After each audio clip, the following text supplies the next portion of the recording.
Okay, you're tuned into the R&G show, 93.7 Express FM. Your boys DJ Grind, the Cypher, sat on the tour bus with the one and only Mr Hudson. What's going on, man? Welcome, welcome. Now, it's been a crazy road for you because you've been around for quite a while now, with, of course, Mr Hudson and the Library. Yep. You've had also a slight transition in your musical styles now. How do you feel? Where did that come from? I think, like, I've always been growing, you know. Before we put the first record out, I was doing different things. I was doing guitar music. Back in the day, I was in a heavy metal band, so I'm always going to be. That was when I was a kid. I'm always going to be switching styles because it's not that I'm, don't believe in one genre, but I just think, why not? If I can jump around from one genre to another, I'm going to do it if I can get away with it. So, like, the first album was chilled and kind of all just about the songwriting. And this one, obviously, with Kanye's influences, is a bigger production. It's a whole American, like, meets London, well, it meets that UK sound, so it's a crossover. But and the next album after this will probably be, hopefully surprise you again. So what were your early influences then? Other than heavy metal? Yeah, well, including heavy metal.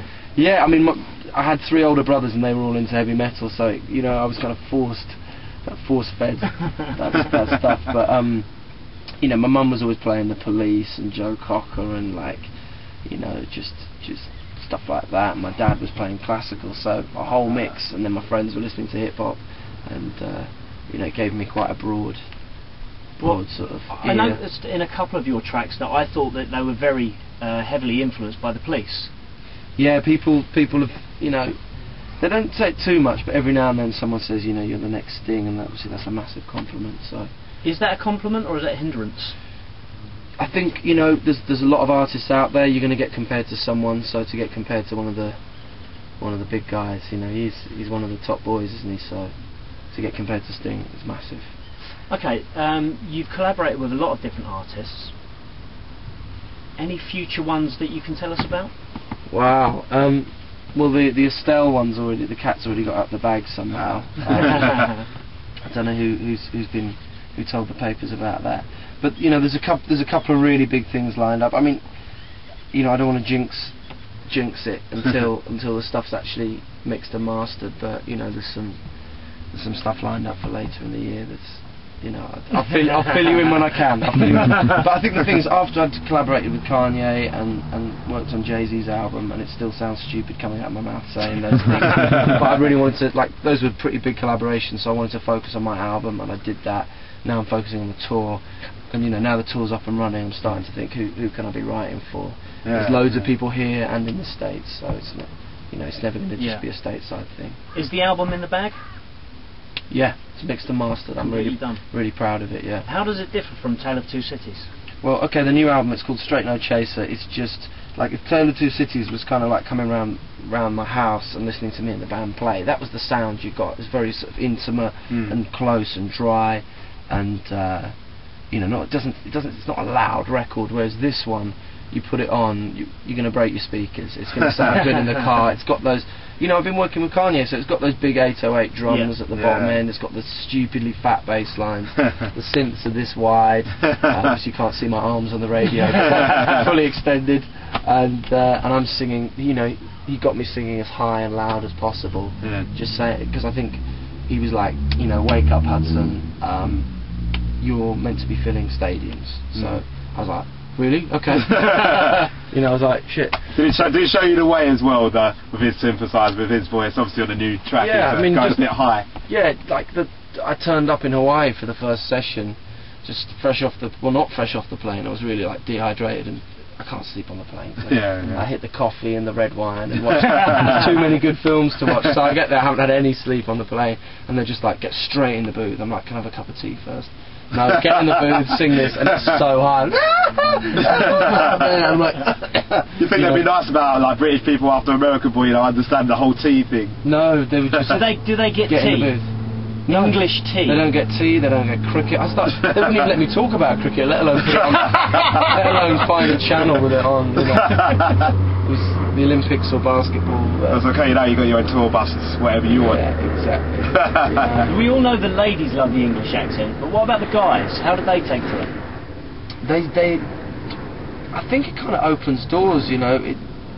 It's still a bit of a novelty out there. Maybe not so much in New York, but I think on the West Coast, and particularly in Hawaii, they're not used to hearing the English accent. Because how many people go to Hawaii from here? Not many. Yeah. Excuse me.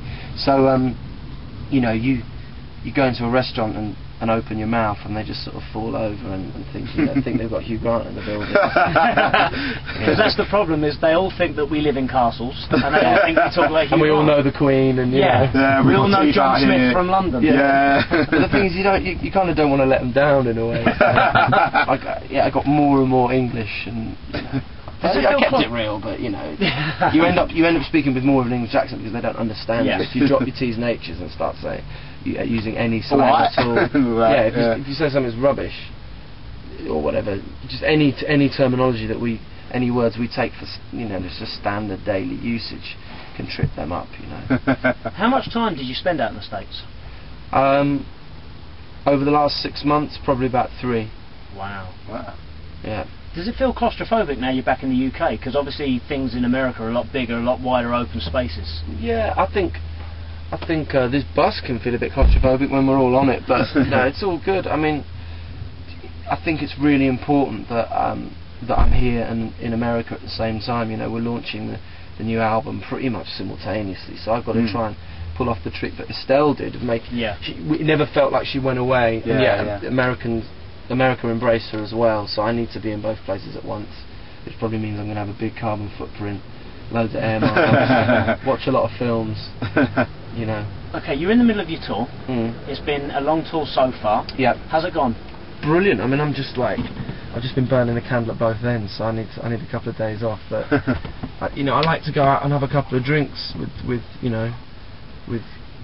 so there's a few like fans who've hung around or people who've helped with the street team, helped put posters up. It's nice to get a few beers in and thank people, you know.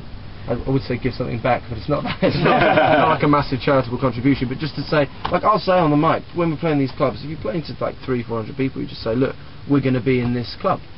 Like we were just saying, what's the club we're going to? Oceana, yeah. So I'll just say, yeah, we're going to be there, and chances are only 10-20% of the crowd are going to be able to make it. So that kind of, you know, filters it down a bit and just get a few beers in. The problem is then you get up and you have to do another show and you have to do it all again, and you know, it's like I've definitely got to have a couple of days off at some point. I mean, have you got to the stage yet? You've got quite a distinctive look. Have you got to the stage yet where you're getting recognised on the street? Yeah, not a lot. It tends to be, I mean, you know, it starts out when you first start touring and putting records out, you're famous at your own gigs. So like I'll be walking down the street and there's probably a chance that, you know, in the local area someone's doing going for some dinner, and they'll be like I just bumped into Shola Amma, and she's coming to the show, just bumped into her in a restaurant. But what was weird was when I was in America and some guy would just come up on a BMX and go, "Yo, Hudson fam, what's going on?" I'd be like, what, me? You know, but maybe it's kind of with the Kanye thing being maybe slightly more of a big deal out there, so they've really clocked my face. But yeah, it's starting here. I'm still enjoying being anonymous most of the time. You know, but just it's still a pleasant surprise when someone comes up and says, you know, can I have a picture or something. How do you think you'll handle it? Because it is going to get a lot bigger. I probably won't. See me in rehab in a bit. No, I don't know. I mean, I think, you know, it's our second album. We've been working hard for a long time. We've been on our grind, you know. That's what I like to hear. Exactly. And, you know, I think you just got to take it all with a pinch of salt, haven't you? Because I could be back pulling pints in a year's time. I don't intend to. But that's the other thing, is like doing all these collaborations. I'm trying to get it's not so much fingers in pies, but like just trying to spread my bets. Yeah. You know, I'm always going to want to write and produce for other people, and just do lots of things. You know, and it's not just about Mr Hudson, the guy with the, you know, the face or whatever. It's like I'm going to be doing lots of different things, and hopefully that'll keep my feet on the ground, because I'll still be grinding in different areas.